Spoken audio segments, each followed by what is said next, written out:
দাঁত লড়িল কোন কাটিল বয়স দিল বাটি আমি জানিলাম না গো আল্লাহ মরণের কতদিন বাকি কতদিন বাকি আমি জানিলাম না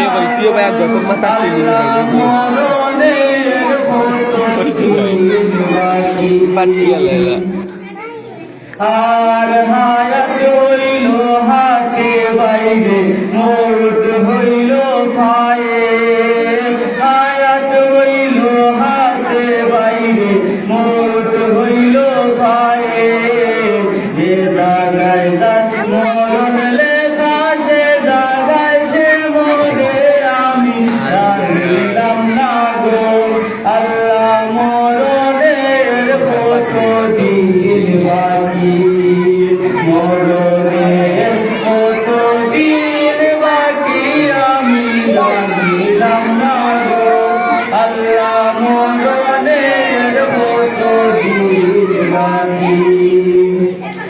আর 40 দিনের আগে বাইরে মরুতের নিশানি 40 দিনের আগে বাইরে মরুতের নিশানি